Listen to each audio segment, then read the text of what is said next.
Before we get into the reviews, we'll go over, what we've been watching throughout the week. Cam, I'll start with you. I know you said you watched a couple things. Any notable mentions? In Cindy's, we're gonna have a. It's actually.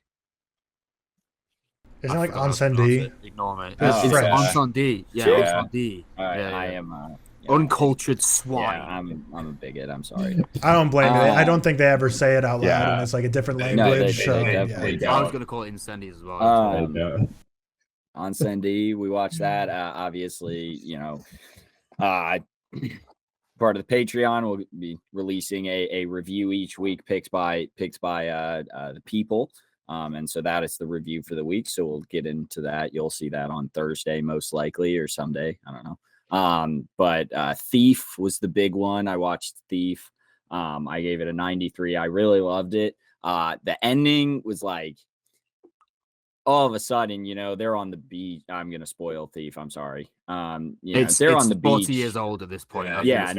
They're on the beach, like celebrating, and obviously it's not gonna end like happy ending. And there's like 20 minutes left. And then everything starts happening. Like, obviously, it's a life of crime. Your partner turns on them, of course, or the person that hired them turns on them, whatever.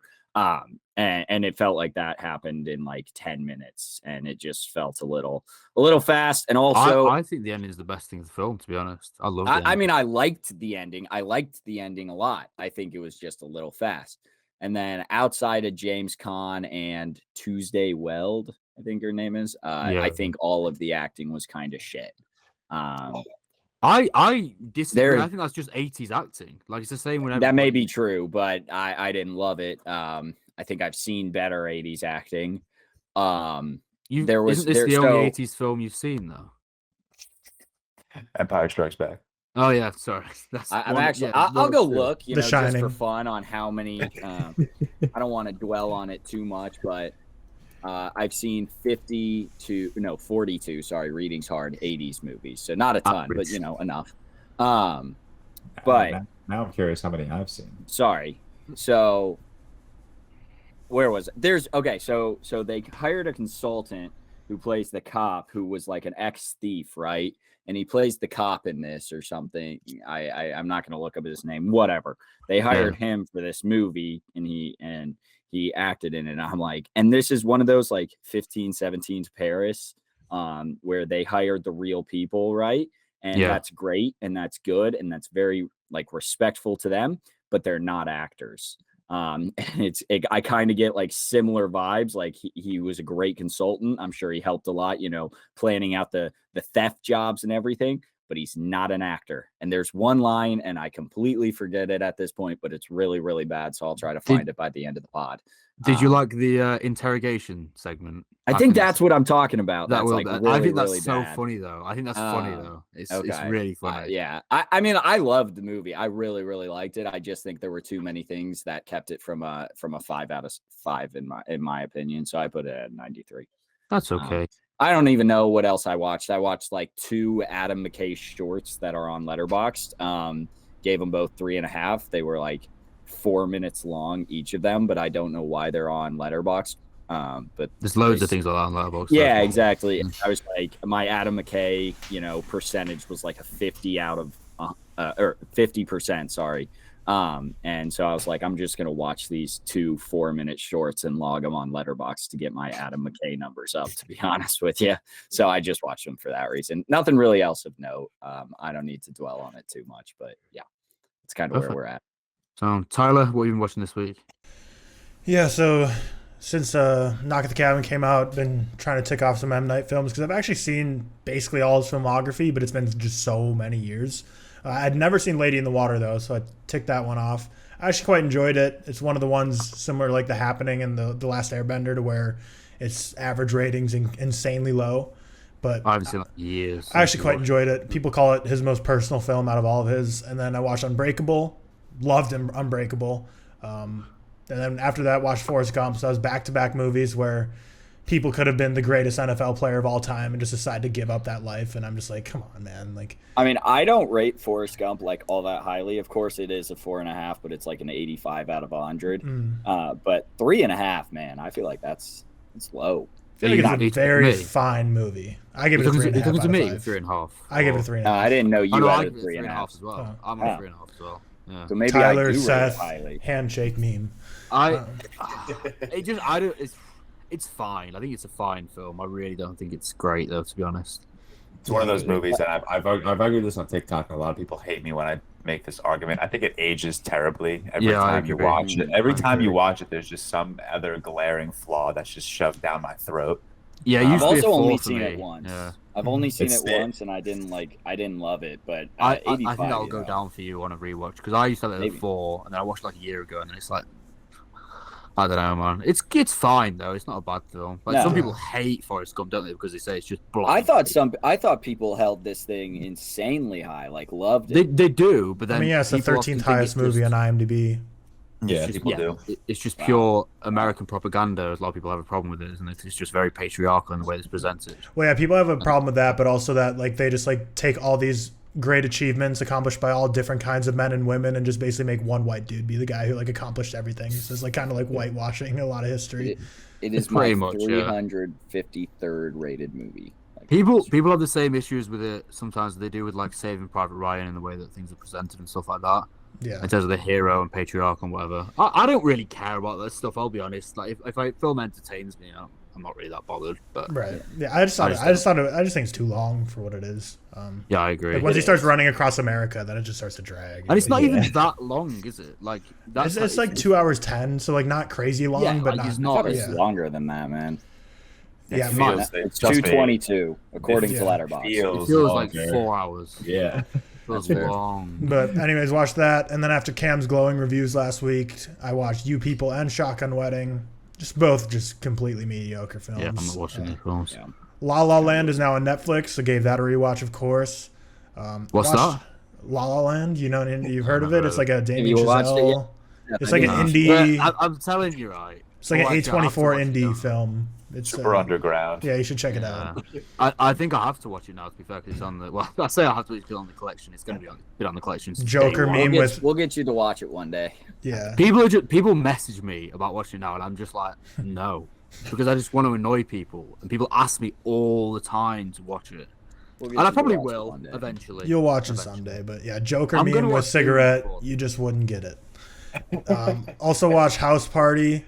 It came out like I don't know 3 weeks ago. It's with like where like basically these guys are cleaners and they're like they clean like upscale houses, like they're just hired out and they're cleaning a house one day and they're like there's a lot of Miami gear in here and Cleveland and LA stuff. Like this guy's just got to pick a city, and then they like go in his closet and realize it's LeBron James's house, and then they're like, we got to throw a rager in LeBron James's house. It's like a stupid comedy. I didn't know that's what that was about. Oh, That's yeah. so dumb. And like it's just such a bad movie, but there's like a hologram in LeBron James's bedroom that's LeBron James himself, and it's like basically he gives himself reaffirmations every morning. It's like, you handled that decision to go to Miami perfectly. Just like all this just pro LeBron James propaganda.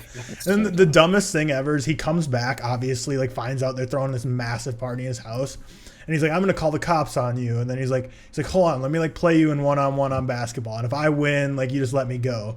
And then of course they play one-on-one and LeBron beats him like 21-0 in like the most embarrassing way. It's like, if your choice is you have to beat LeBron James on one-on-one or you go to prison, just like drive yourself to jail. Yeah.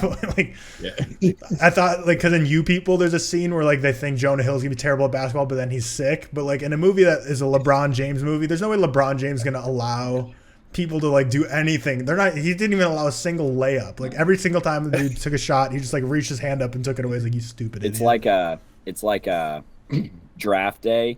Like none of the NFL teams allow their team to lose. So when they're going through, if you've seen draft day at the end, they go through like what happened to each team, and all of them like get a little bit better. Worked out well, yeah. Yeah, everything works out, and it's like LeBron was probably like, I'm not losing in one-on-one. Yeah, he's not even scoring a point. But yeah, basically every LeBron James movie that comes out is propaganda, like Space Jam and House Party, just to make himself look better.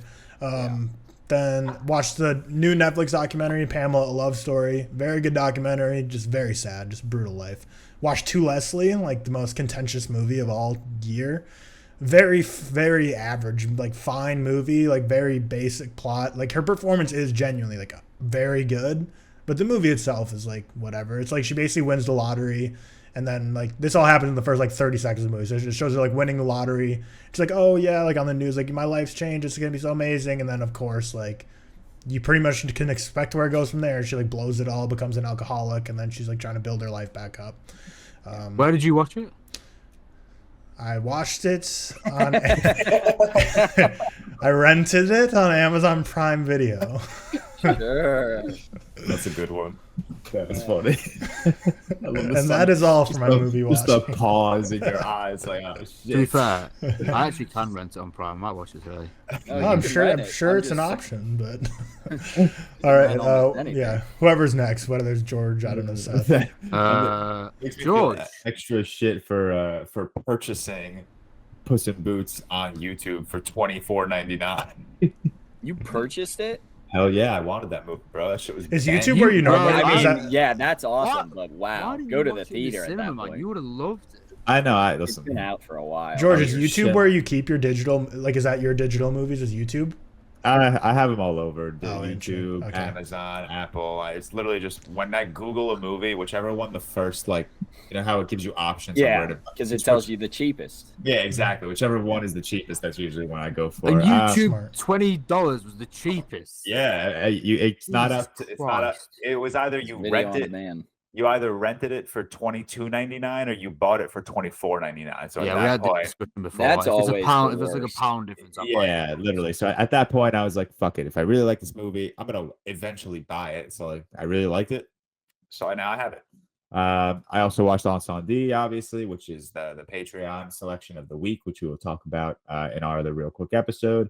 I went through my monthly rewatch of Dune, which I just do quite often now because it's really fucking good and I love that movie. Back-to-back Denis movies. Shout out one of the goats. And then Knock at the Cabin and Shotgun Wedding. It was actually only watched 5 movies this week actually, which is quite a slow week. I only watched 2. So we gotta step up. We gotta step up our game a little bit. All right. I'm trying to think of like what did I watch the other nights when I didn't watch? Maybe Batman, maybe. No, I still would have logged it. I still would have logged it. Also, Dune is catching up to the Batman. I think this was my 7th log of Dune. But that came out. When did that come out? 21. When did it come out though? Was it? Yeah, technically 21. And it's been streaming for a long while. This was my 5th log of Dune on Letterboxd, and I think that's only second to the Batman with 7 or 8. But Shotgun Wedding. My mom, shout out my mom if you're listening, love you. My mom finds everything hilarious. She was dying of laughter at that the Lindsay Lohan Christmas movie. I literally remember just sitting in my room and my mom was cracking up, and I go out and I'm like, "What are you watching?" And she's like, "The Lindsay Lohan Christmas movie." She texted me the night that she watched Shotgun Wedding. She was like, "This was terrible." No, it's funny. in my head, I'm like, that is when you know a movie is truly bad, because that's a movie my mom should have loved. Like she loves just like, you know, funny shit that's just gonna make her hysterically laugh. It got a couple of chuckles out of me, but it was a bad movie. Damn, I laughed. But it's like it was bad. Even she mentioned it. Even my mom mentioned it. Like Jennifer Lopez did Hustlers, which I wholeheartedly believe she should have been nominated for supporting actress at the Oscars for. And now she's doing like Shotgun Wedding. Like she has a lane, and I think and Marry Me. Like she's got to stop trying to do these like, you know, dumb comedies. She needs to stick to being like a sassy bitch on screen, because that's just what she's really good at doing. Because I thought Hustlers was great. My mom agrees. You know, Hustlers is a great movie. Jennifer Lopez is fantastic in it. But Shotgun Wedding just was not it. And then we're gonna do a full review on Puss in Boots. So I won't talk about that right now. Peek in Boots, my fault. That is right. But I watched a few things this week. I watched The Worst Person in the World, which was really good. I really liked that. George, I think you'll really like that. Have you seen that? I've not. No. I think very good movie. Tyler, I know you really like it. George and Cam, actually, I think you both really like it. Passion of Joan of Arc. I watched Run Lola Run. I watched The Fabelmans, which I liked. I didn't love. I watched Dogville, which George, you need to watch. It's amazing. Probably Nicole Kidman's best performance, I'm gonna say. The House that Jack Built, which was fucking weird. Puss in Boots, which was Peak. Probably the best, one of the best films I watched. One of the best films I've watched in a while. Let's go into my monthly top 4. I loved it. Watched The Whale, which I'm still trying to articulate my thoughts, but I didn't like it. Have we all seen The Whale? Yeah. No, I have not. No. I'm going to be very intrigued to see what you think. Did you like the ending? No. Me neither. Well, what are you referring to by that? Do you mean the final I 2 seconds or the final scene? The final 2 seconds, Okay. and the final 2 seconds took away from the final scene. For Agreed. Me, but, unfortunately, Yeah. I don't know. I'm just like excited to see where George lands because Tyler. I think did you get a 4? that sounds I gave it right. a 4. Tyler, It gave might it be like a 5, low or 4.5. 4.5. Sorry. Okay, so 4.5. Cam, you 3.5. Me 2.5. George, 4. I don't know. I think you give it a 3.5. Cam. Well, it's so weird. I was talking to Victoria about this the other day, and I mean, you guys correct me if I'm wrong. I know it's like been nominated for a couple of adapted screenplay noms here and there, but I feel like no one's been talking about The Whale, like the movie itself. They're only really talking about Brendan Fraser's performance. Like, that's the movie. Yeah, that's the movie. But like, I haven't seen people praise the movie itself as being like this, revolutionary screenplay or whatever. It's just I think a lot of people are attracted to it just because it's Brendan Fraser giving a really transformative performance. And it's weird because I'm very rarely seeing people praise the movie. It's like Avatar too. No one's praising the movie. People are just keep talking about box office numbers. And I feel there are some that praise the movie. Yeah, so I will say Hong Chow is getting praised for The Whale. She got nominated for it. I'll take. Yeah, he was. I think Brendan Fraser was great. I think Hong Chow was like just as good, if not better. I don't think that's that hard take, to be honest. That's high praise. She was really good. Now, Brendan Fraser's my 3rd best acting performance of the year, and I think Hong Chow was my 4th best supporting actress. So, maybe that's not a true take, but I'm throwing it out there right now. Do you think Hong Chow has any chance of picking up supporting actress alongside Angela Bassett and Carrie Condon and Stephanie? No, she's not going to win. She's probably 5th in that race. Yeah, if we're being honest.